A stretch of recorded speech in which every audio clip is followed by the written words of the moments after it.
नमस्कार, मैं हूं अजय और आप देख रहे हैं महाबहस। 21वीं सदी के हिंदुस्तान में क्या आज भी कुछ ऐसे लोग हैं जो धर्म के नाम पर इतने अंधे हो जाते हैं कि जान तक की परवाह नहीं रहती है। याद कीजिए, जब कोरोना काल की शुरुआत हुई थी तो क्या बवाल किया था जमातियों ने छिप छिप कर, और फिर नमाजियों ने हमला शुरू कर दिया था उन लोगों पर जो जान बचाने आ रहे थे, कोरोना से बचाने आ रहे थे। वो भी तस्वीर हमने मुरादाबाद में देखी थी और गाजियाबाद में कैसे नर्सों से बदसलूकी हुई थी। और अब बारी है जुलूसियों की। जुलूस निकालना चाहते हैं कुछ लोग, कुछ भी हो जाए हम इकट्ठे होंगे और जुलूस निकालेंगे, इस जिद पर अड़ गए हैं और जगह जगह बवाल कर रहे हैं। इसीलिए सवाल बड़ा हो जाता है कि क्या ऐसे धर्मांध लोगों के लिए जान प्यारी या जुलूस? आज महाबहस, मगर पहले ये रिपोर्ट।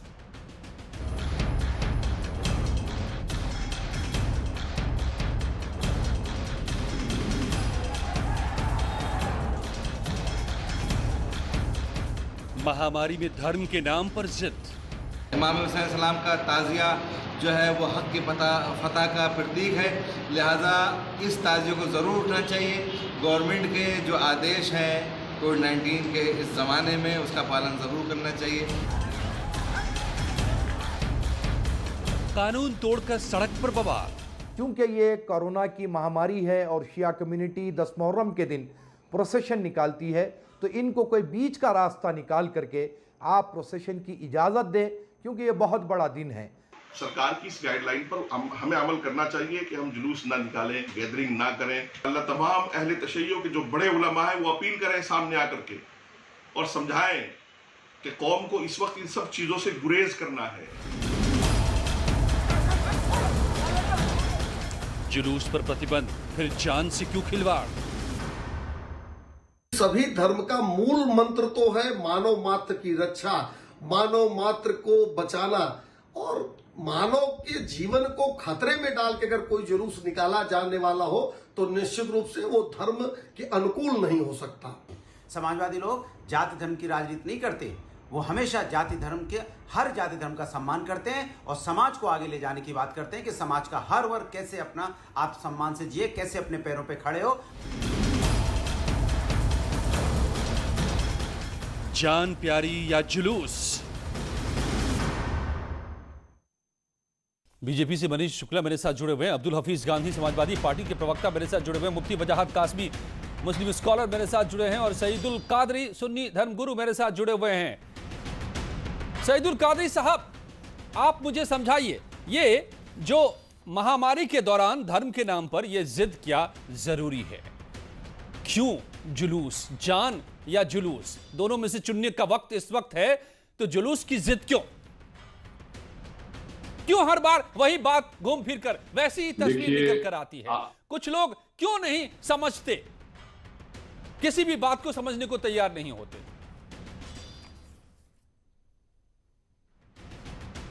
देखिए, 10 मुहर्रम का जो दिन है वो हजरत इमाम हुसैन अलैहिस्सलाम, जो कि मोहम्मद रसूलुल्लाह सल्लल्लाहु अलैहि वसल्लम के नवासे, उस दिन शहीद हुए, और 1400 साल से तमाम मुसलमान उस दिन गम मनाते हैं और उनकी याद मनाते हैं। और सुन्नी और शिया, उनमें से कुछ लोग इस दिन ताजिया निकालते हैं या अलम निकालते हैं। अभी हमारे, आपको मैं हैदराबाद की मिसाल देता हूँ, यहाँ पर भी इमाम हुसैन अलैहिस्सलाम का अलम बिठाया गया है, और उसी जगह पर, दूसरी जगह पर आप देखते हैं तो गणेश फेस्टिवल भी जारी है, गणेश मंडप भी लगे हुए हैं। वहां पर हिंदू बरादरी के लोग अपना गणेश फेस्टिवल कर रहे हैं और मुस्लिम्स जो है मुहर्रम की मजालिस कर रहे हैं, अलम बिठा रहे हैं, ताजिया बिठा रहे हैं। तो इस तरह से लेकिन सवाल जुलूस का है। कोरोना वायरस में जिस तरह गाइडलाइन दिए गए हैं, वो जुलूस देखिए आप, जुलूस में भी अब जैसा फ्यूनरल सेरेमनी की इजाजत दी गई, 25 लोग जा सकते हैं, मैरिज सेरेमनीज की इजाजत दी जा रही है कि 50 लोग जमा हो सकते हैं, तो उसी तरह ताजिया हो या आलम हो, इसको भी आप सर्टन नॉर्म्स कंडीशंस के साथ इजाजत दीजिए, ताकि वो 1400 साल की रिवायत वो खत्म ना हो, वो रिचुअल वो कंप्लीट कर सके, सर्टन गाइडेंस के साथ कीजिए। जैसा कि आपने भूमि पूजा की, यही जिद, अयोध्या में भूमि ये पूजन, इसी जिद वहाँ- से वहाँ पर आपको परेशानी नजर खड़ी नहीं हो आया जाती है। कोरोना वायरस, आज कैसा कोरोना वायरस याद आ जाता है। कादरी साहब, इसी जिद से समस्या खड़ी हो जाती है। इसी जिद में आकर कुछ लोग पुलिस वालों पर हमला कर देते हैं, कुछ लोग डॉक्टरों पर हमला कर देते हैं, कुछ लोग कहते हैं कि वैक्सीन आ जाए तो लगाना मत वरना तुम्हारे दिमाग को वो बदल डालेंगे। क्या आपने प्रोसेशन का फ्यूनरल का जिक्र कर दिया। फ्यूनरल का कोई उपाय नहीं है, उसमें हम कुछ नहीं कर सकते। उसमें रवायत आखिरी वो संस्कार होता है, जाना होगा। लेकिन अगर एक बार हम तजिया का जुलूस न निकालें, घर में तजिया बिठा लें, तो क्या आफत आ जाएगी? दिल्ली में नहीं बिठाया जा रहा है, दिल्ली में जुलूस नहीं निकाला जा रहा है, आप गणेश लेकिन फेस्टिवल- कानपुर में चाहिए, अब आप बाराबंकी में जुलूस चाहिए, क्यों? ठीक है, देखिए अब आप देखिए हैदराबाद में जो है गणेश फेस्टिवल में यहाँ पर कोई प्रॉब्लम नहीं है, कोई जुलूस नहीं निकाला जा रहा है। जुलूस निकालने की कहीं इजाजत नहीं है कादरी साहब। आप गणेश फेस्टिवल का जिक्र कर रहे हैं, चाहे मुंबई हो, हैदराबाद हो या लखनऊ हो, कहीं भी इजाजत नहीं है जुलूस निकालने की, और कोई नहीं निकाल रहा है। और कहीं से कोई खबर नहीं आई कि कोई कह रहा है कि हम जुलूस निकालने जो अब जो आइडियल्स बैठे हैं, मूर्तियां बैठी हैं, वो उसको तो वो पानी में ले जाकर विसर्जन करते हैं। तो अब विसर्जन नहीं किया जाएगा। आप ये नेशनल टीवी पे क्या ये पॉलिसी गवर्नमेंट की कोई ऐलान कर रहे हैं कि वो अब उनको विसर्जन नहीं किया जाएगा? घर मेरे सामने नहीं किया जाएगा या नहीं किया जाएगा, ये तो हमें बिल्कुल इजाजत नहीं है, बिल्कुल इजाजत नहीं है। और मेरे सामने जो खबर आई है, लोगों ने घर में बिठाया है तो घर ही में विसर्जन भी कर रहे हैं। ये भी मैंने कहते हुए सुना है लोगों को कि हम घर में बिठाएंगे और घर में विसर्जन कर देंगे। आइए, मैं गणेश फेस्टिवल तो आप अच्छा कादरी साहब, आप मुझे लग रहा है कि आप 25 फीट की मूर्ति कहां पर विसर्जन करेंगे? नहीं कादरी साहब, तो उसमें जुलूस निकालेंगे ये जरूरी नहीं है ना। अगर 2 आदमी जाके ट्रक पे और विसर्जित कर देंगे तो कोई समस्या नहीं है भाई। कोरोना को रोकना है ना, मकसद कोरोना को रोकने का है ना। आप मुझे लगता है कि आपको इस बात से ज्यादा दिक्कत है कि गणेश पूजा हो रही है तो मुहर्रम क्यों नहीं, आपको इस बात से दिक्कत है। दूसरे अगर मजहब के लोगों को जिस कंडीशन के साथ इजाजत दी जाती है, उसी तरह मुसलमानों को भी उसी कंडीशन में इजाजत तो वही तो दी जा रही है कि आप ताजिया बिठाएं, आप घर में बिठाएं, लेकिन जुलूस न निकालें। जुलूस निकालेंगे तो आप ही को कोरोना फैलेगा आपके बीच। 25 फीट सीधी सी बात है, का विसर्जन नहीं होगा। आप ये ऐलान कर नहीं होगा भाई, नहीं है इजाजत, नहीं है इजाजत कहीं पूरे देश में। आप गाइडलाइंस उठा के देख लीजिए। ओके, अब मैं आगे भी बढ़ता हूं। सईदुल कादरी के पास में जाऊं, उससे पहले मैं जरा मनीष शुक्ला जी को ले आना चाहता हूं बीच में। मनीष जी, मुझे लगता है कि कादरी साहब की ज्यादा दिक्कत इस बात में है कि भैया जो कुछ हो रहा है या हो सकता है, हो रहा नहीं है गणेश पूजा में, वो हो मुहर्रम में भी, ज्यादा जोर उनका इस बात पर। भूमि पूजन हुई। अजय जी, अब इनसे कई एक मिनट शांत हो जाए, सुन ले। अजय जी देखिए, हम उत्तर प्रदेश की अगर बात करें तो उत्तर प्रदेश में कहीं भी इजाजत किसी को जुलूस निकालने की नहीं है। अभी इस समय सभी घरों में गणेश की प्रतिमाएं जो लगी हैं, घरों के अंदर लगी हुई हैं, और वो अपना शांतिपूर्वक कोरोना के प्रोटोकॉल के अनुसार अपना पूजन कर रहे हैं। मैं अजय जी, मैं 2 बातें कहना चाहता हूँ कि जब लॉकडाउन फर्स्ट लगा, उसी समय ग्रीष्मकालीन नवरात्र प्रारंभ हुआ था। पूरा 9 दिन कोई बाहर नहीं निकला, उस समय तो लॉकडाउन की स्थिति थी। उसके बाद हिंदू नववर्ष आता है, नागपंचमी, रक्षाबंधन, तीज, तमाम इस तरह के त्योहार आए, जिसमें लोगों ने बहुत ही संयम पूर्वक अपने घरों में रह के अपनी धर्म के अनुसार उन्होंने पूजा पद्धति का पालन किया, पूजा किया, पाठ किया, जो भी उनको करना था उन्होंने किया। इसी तरह से ईद और बकरीद भी आई, उसमें भी लोगों ने जो सरकार की गाइडलाइन थी, जो कोरोना का प्रोटोकॉल था, उसका पालन किया। मैं एक बात कहना चाहता हूँ, आपने भी अभी कहा कि आखिर कोरोना के गाइडलाइन का अगर पालन आप नहीं करते तो सबसे ज्यादा खतरे में किसको डालने वाले हैं? आप उन्हीं लोगों को खतरे में डालेंगे जो लोग जुलूस में निकलेंगे। और निश्चित रूप से अगर आप धार्मिक रूप से सोचे, अगर आप धर्म के उस धर्म को मानने वाले हैं, उस धर्म की बात करने के लिए आप चैनल पर बैठते हैं, तो सबसे ज्यादा उसी धर्म के लोगों को आप खतरे में डालने वाले हैं। तो कम से कम अगर धार्मिक दृष्टि से ही देखें तो अपने धर्म को आप क्यों खतरे में डालने वाले हैं? धर्म के लोगों को, अपने उन छोटे से लेके बड़े लोगों को, बुजुर्गों को। और कोरोना किसी की जाति, धर्म, आयु और वो नहीं देख रहा है, प्रतिष्ठा नहीं देख रहा है। जो उसके चपेट में आ रहा है उसका दुष्परिणाम उसको भोगना पड़ रहा है। तो हमको लगता है कि हठधर्मिता छोड़नी चाहिए, हठधर्मिता छोड़नी चाहिए। उत्तर प्रदेश में कहीं किसी जाति और धर्म को नहीं अनुमति है कि वो जुलूस निकाले। और हम उत्तर प्रदेश की बात कर रहे हैं। तो कादरी साहब को चिंता है कि कहीं आप गणेश प्रतिमा के विसर्जन में छूट तो नहीं दे देंगे, मुहर्रम में रोक देंगे और गणेश प्रतिमा को, इसकी चिंता ज्यादा सता रही है।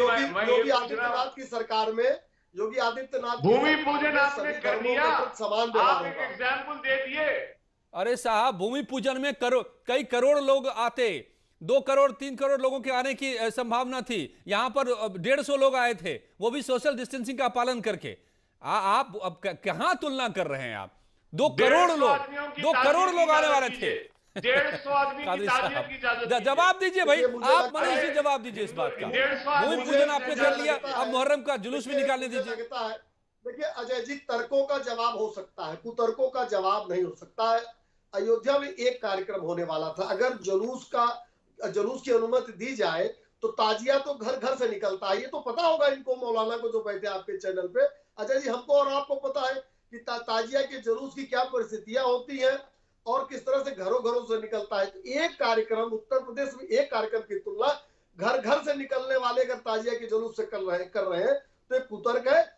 सरकार की मंशा ये है कि कोरोना से आपके धर्म के लोग भी इफेक्टेड न हो, वो सुरक्षित रहे। और किसी भी धर्म का मूल उद्देश्य है मानव कल्याण, और मानव कल्याण के रास्ते पे चलिए। सईदुल कादरी साहब, मेरा तो आपसे यही निवेदन है, और सरकार के गाइडलाइन का पालन करिए। ओके, मुफ्ती वजाहत कासमी, मुस्लिम स्कॉलर, मेरे साथ जुड़े हैं। कासमी साहब, मैं दोबारा आऊंगा आपके पास। कादरी साहब, में आप कम बैक जुलूस निकलता है। कादरी साहब, मैं आऊंगा आपके पास, दोबारा भी आऊंगा। बाकी मेहमानों को मैं जोड़ लूं। मेरे साथ अब्दुल हफीज गांधी भी है और अब कासमी साहब, कासमी साहब, देखिए बड़ा अफसोस होता है। मैं अभी जो तस्वीरें चल रही हैं टीवी पर, वो कानपुर की तस्वीर है, बाराबंकी की तस्वीर है। दोनों जगह करीब करीब दंगे सी हालत पैदा हो गई। कल रात को दंगे सी हालत पैदा हो गई, ऐसे ही मसलों को लेकर के, ताजिए को लेकर के। अब यही ऐसी तस्वीर हमें दिखाई दी थी लॉकडाउन 1-2 में, मुरादाबाद में कैसे पुलिस वालों पर हमला कर दिया गया था, कैसे जमात के कुछ लोगों ने अपनी जान को खतरे में डाला नासमझी में, और बाकियों की जान को भी खतरे में डाला था। क्या क्या तमाशा हुआ था हम सब ने देखा था। अब फिर जुलूस को लेकर के ये कौन लोग हैं, ये ऐसे क्यों करते हैं, क्या बात ये नहीं समझ पाते?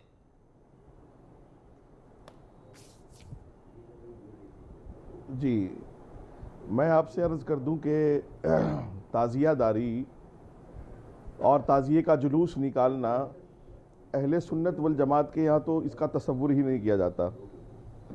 अहले तशय्यो के यहाँ है। और मैं आपको ये भी अर्ज़ कर दूं कि यही मुख्यमंत्री हमारे श्री योगी आदित्यनाथ जी जब कावड़ यात्रा ना करने का ऐलान कर रहे थे कि कावड़ यात्रा भी नहीं होगी, जन्माष्टमी की पूजा भी ऐसे लोग इकट्ठा होकर नहीं कर सकेंगे, तब कादरी साहब जैसे लोग बाहर निकल के नहीं आए थे कि नहीं साहब, जन्माष्टमी पर भी पूजा की इजाज़त होनी चाहिए। और राम मंदिर में इस देश के 100 करोड़ लोगों की आस्था थी, 100 करोड़ से भी ज़्यादा लोगों की। खाली 200 आदमियों पर प्रोग्राम सिमट कर रह गया, उससे इनको कोई सबक हासिल नहीं हुआ। मैं आपको ये बता दूं कि इस्लाम भी यही पैगाम देता है कि ना इंसान अपने आप को हलाकत में डाले, ना दूसरे को हलाकत में डाले। और जब देख रहे हैं कि पूरी दुनिया में महामारी का वक्त है,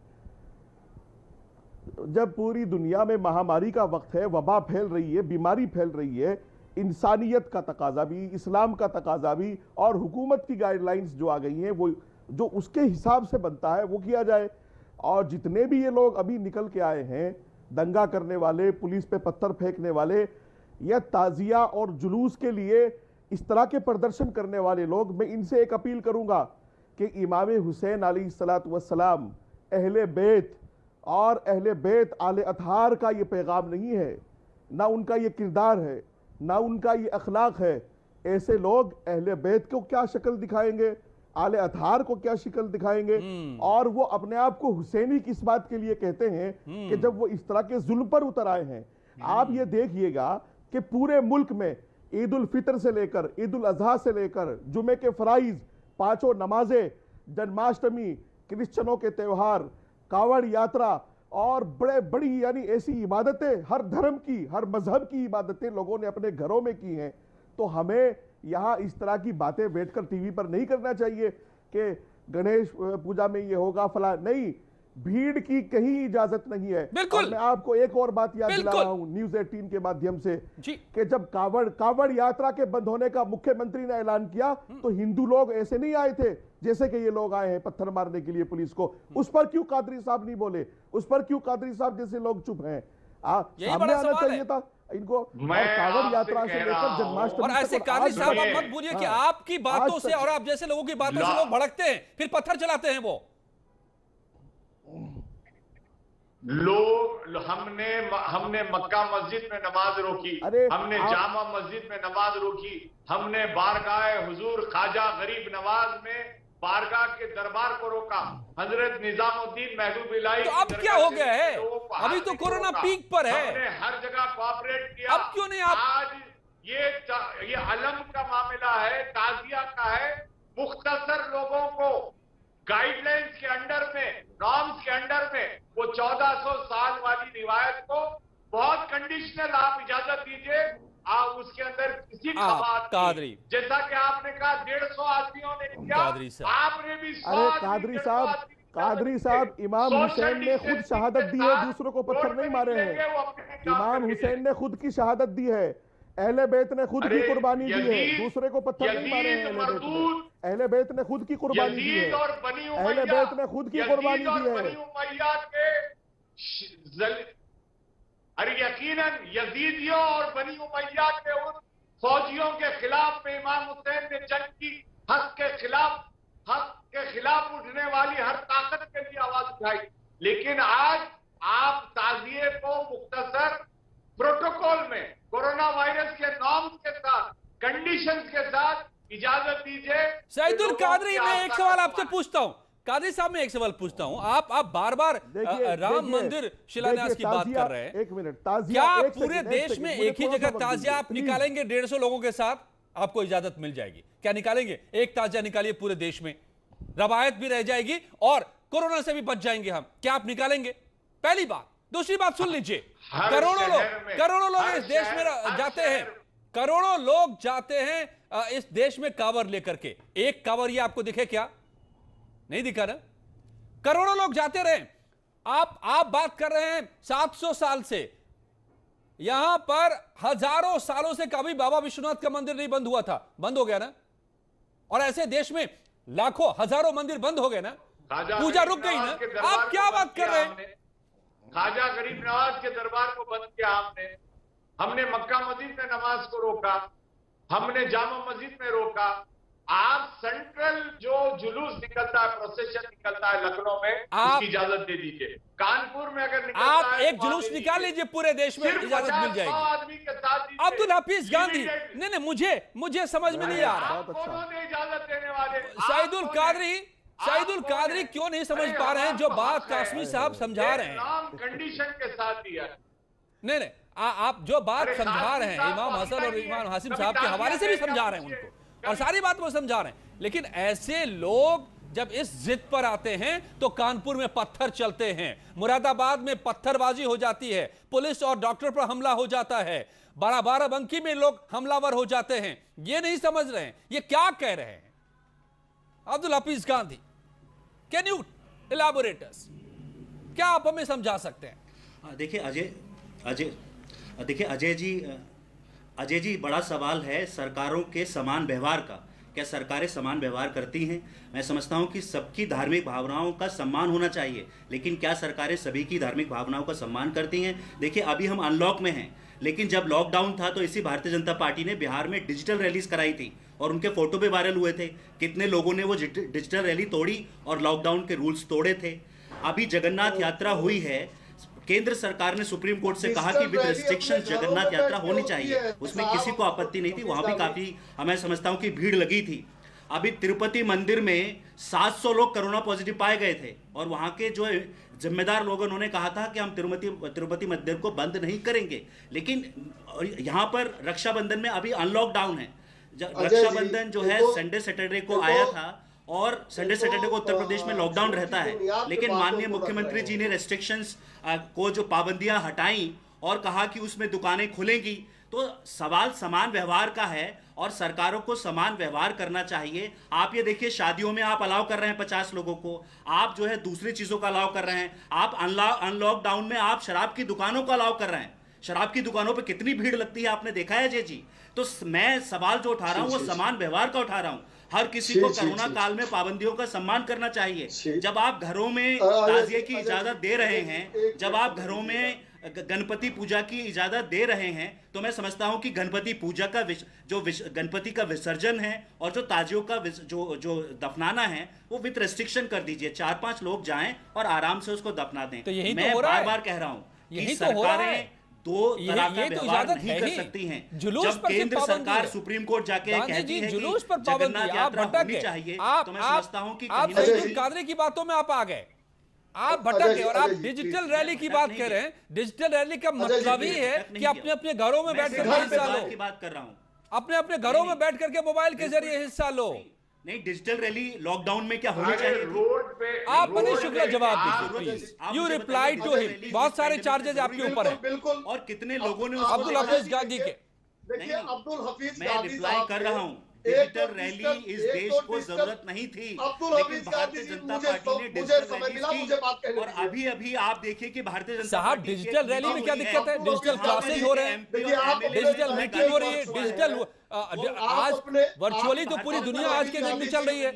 इसमें क्या दिक्कत? अब्दुल हफीज गांधी आप कैसी बात कर रहे हैं भाई? मैं आप एक बार इससे पहले कि मनीष शुक्ला जवाब दे आपके आरोपों का, हमने एक बहुत बड़ी रैली आगरा में देखी जो भारतीय जनता पार्टी के एमएलए ने की। अब्दुल हफीज गांधी, हमने ये पाबंदियों को दूर अलीगढ़ में देखा। हफीज जब वहां के एसएचओ गांधी जी सुन लीजिए, यानी सुन लीजिए आप, मुझे आपसे ज्यादा उम्मीदें रहती हैं। समाजवादी पार्टी में बहुत, सुनिए गांधी जी, समाजवादी पार्टी में बहुत कम प्रवक्ता हैं जिनसे उम्मीद मैं करता हूं कि वो लॉजिकल बातें करेंगे, रैशनल बातें करेंगे। आपसे करता हूं, आप क्या बात बोल रहे हैं?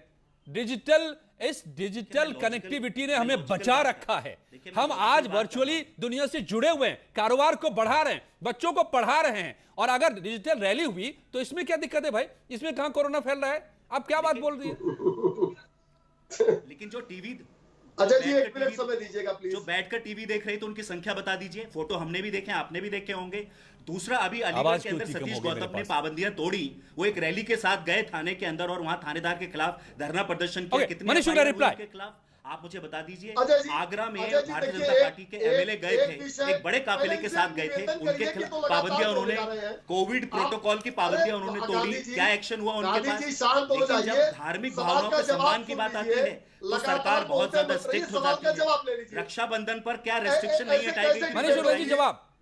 मनीष जी मुझे बताइए कि रक्षाबंधन पर रेस्ट्रिक्शन नहीं हटाई गई थी?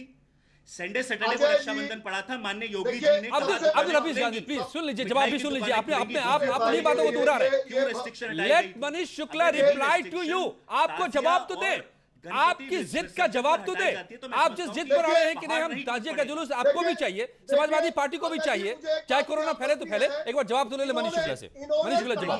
इन्होंने ताजिए की तुलना शराब की दुकानों से कर दी है। अब्दुल हफीज गांधी ने बताइए कि शराब की दुकानें क्यों खुल रही हैं? क्या वहां कोई रेस्ट्रिक्शन अपनाई जा रही है? ताजिए की तुलना शराब की दुकानें सरकार ने इजाजत क्यों दी खोलने की? शराब की दुकानों की शराब की दुकान की इजाजत सरकार ने खोलने की क्यों दी? क्या मनीष शुक्ला जी के पास कोई जवाब है? शराब की दुकान, लॉकडाउन में शराब की दुकान की तुलना ताजिए से मत भीड़ भी देखी थी वहां पर, कितनी भीड़ लगी थी। क्या लॉकडाउन में शराब की दुकान खोलने की बहुत जरूरत थी? क्या मुझे बताइए, मुझे बताइए कि शराब की दुकान लॉकडाउन में आपने खोली थी, उसकी क्या जरूरत थी? मुझे क्या रैशनल था? क्या औचित्य था? क्या कोरोना वहां से नहीं फैलेगा? और शराब की दुकान जब खुली थी उसके फोटोग्राफ आए थे, हमने भी देखे थे, आपने भी देखे थे। किस तरह से धज्जियां उड़ाई गई थी, कोरोना प्रोटोकॉल की किस तरह से धज्जियां उड़ाई गई थी शराब की दुकानों पर, वो फोटो वायरल हुए थे, हमने भी देखे थे, आपने भी देखे थे। तो इस देश के अंदर digital rally Bharatiya Janata party की हो सकती है, शराबों की दुकान खुल सकती है और रक्षाबंधन पर जो है रेस्ट्रिक्शंस को हटाया जा सकता है। तो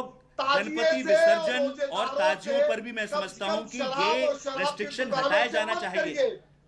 गणपति विसर्जन पर और ताजियों पर, दोनों पर मैं समझता हूं कि रेस्ट्रिक्शन हटाया जाना चाहिए। जो ताजिएदार है उनके आप जवाब नहीं दे पाएंगे खराब है कि शराब की दुकान लॉकडाउन में क्यों खोली गई थी, वहां पर प्रोटोकॉल्स की क्यों धज्जियां उड़ी थी, भारतीय जनता पार्टी ने क्यों डिजिटल रैली की थी और वहां पर जो है लॉकडाउन की धज्जियां उड़ी थी, आप बताएंगे। और क्यों जो है जगन्नाथ यात्रा हुई थी उसमें भी हमने भीड़ देखी थी, क्यों केंद्र सरकार ने सुप्रीम कोर्ट से कहा कि हम जगन्नाथ यात्रा चाहते हैं, क्यों तिरुपति मंदिर में जब 700 से ज्यादा पेशेंट निकलते हैं कोरोना के, तब भी जो है वहाँ के अथॉरिटीज कहते हैं कि हम तिरुपति मंदिर को बंद नहीं करेंगे। देखिए, मैं चाहता हूँ कि सरकार दोहरा व्यवहार ना करे, सरकार सभी धार्मिक भावनाओं का सम्मान करे सरकार, और सरकार को दोहरा जो मापदंड है वो मैं समझता हूँ कि सरकार का दोहरा मापदंड नहीं होना चाहिए। आप बोले जा रहे हैं, आप सुन भी लीजिए, आप जवाब भी देने का मौका दीजिए। नहीं का मापदंड सभी धर्मों के लिए होना चाहिए। नहीं, Abdul Hafeez Gandhi, no no no, Shukla ji, Abdul Hafeez Gandhi, एक मिनट रुक जाइए, आप दोनों रुक जाइए। इस बहस से कुछ नहीं निकलने वाला, एक दूसरे पर केवल बोलते रहेंगे, दोनों बोलते रहेंगे, कुछ नहीं किसी की समझ में आ रही है। नहीं, Abdul Hafeez Gandhi, tell me one thing,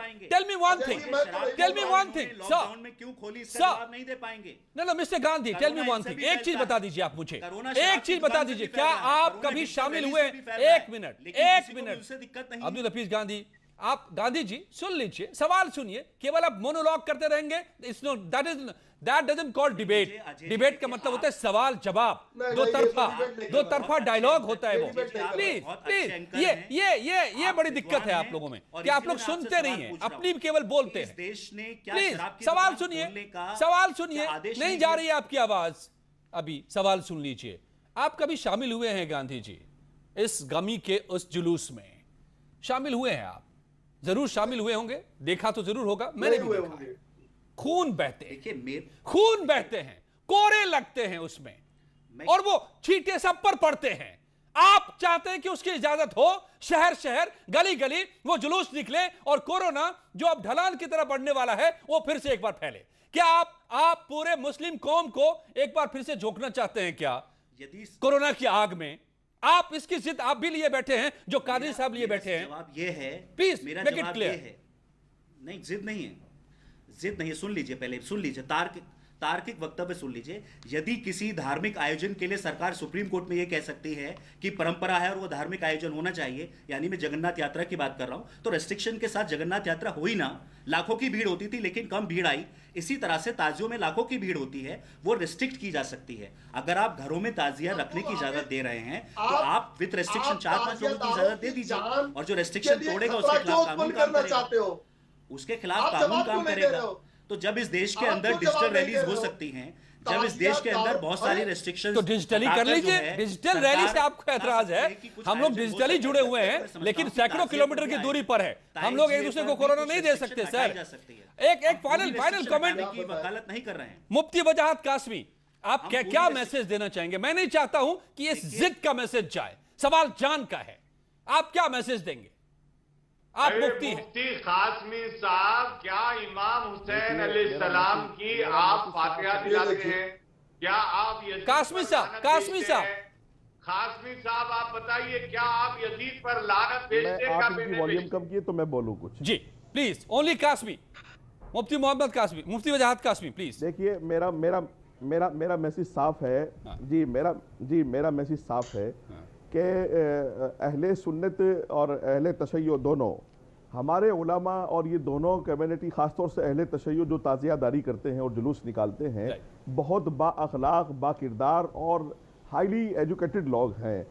और उनके उलमा ने उनसे अपील भी की है कि वो ताज़िये को अब इस बार जुलूस की शक्ल में ना करें और अपने घरों पर ही जो इबादत कर सकते हैं वो करें। और मैं आपको एक चीज़ और बताना चाहूँगा इस पर, समय कम है। इमाम हुसैन अलैहिस्सलाम का जो पैगाम है वो कुर्बान है, वो कुर्बानी है और ईसार है। कुर्बानी और ईसार का मतलब ये है कि हम अपने नफ्स को मार करके वो करें जो अवाम के हक में हो, इंसानियत के हक में हो। बड़ी बात, यही इस्लाम कहता है और यही हमारी सरकारें कह रहे हैं। ये सबसे बड़ा संदेश है। अहले तशय्यो के बड़े उलमा ने अपील की है कि वो अपने घरों में करें। सबसे बड़ा संदेश है ये, और इसको सुनने की जरूरत है क्योंकि इसमें नुकसान या फायदा आप जो करेंगे उससे आप ही का होना है, किसी और का नहीं। आपको कोरोना से बचना है या कोरोना को फैलाना है पूरे कौम में, यह आपको तय करना होगा। धन्यवाद आप सबका मेरे साथ जुड़ने के लिए, और अब जुड़ते हैं अपर्णा से इस वक्त की तमाम खबरों के लिए।